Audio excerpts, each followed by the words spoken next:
Après son divorce d'avec Amber Heard, Johnny Depp a vécu une très mauvaise passe et s'est retrouvé ruiné. Mais cela n'est pas dû aux 7 millions que l'acteur a dû verser à son ex-femme.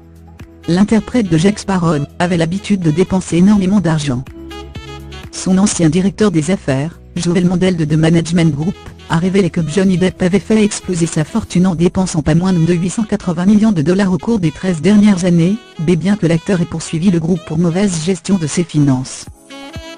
Depp, et Depp seul, est entièrement responsable de la tourmente financière dans laquelle il se trouve aujourd'hui. Il a refusé de vivre selon ses moyens, a déclaré Mandel l'année dernière lors d'une contre-attaque dirigée vers l'acteur qui menait un style de vie des plus luxueux. Joel Mandel a énuméré toutes les folies de Johnny Depp, blasé qu'on lui pose des questions sur sa santé, qui l'ont conduit à flamber 880 millions de dollars si rapidement. Allo Fulls créant.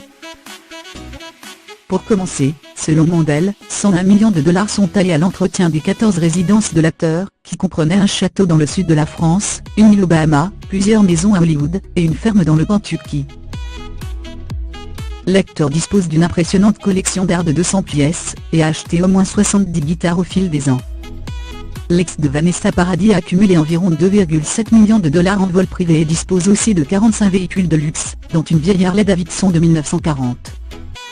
Plus de 2,43 millions de dollars ont été utilisés pour sa sécurité 24 heures sur 24, mais aussi 1,6 million de dollars par an pour un médecin privé. L'année dernière, il aurait déboursé 4 millions de dollars pour que les cendres de son bon ami, le regretté journaliste T.S. Thompson B, soient tirées dans le ciel à partir d'un canon. Enfin, il aurait déboursé 41 000 dollars en vin par mois.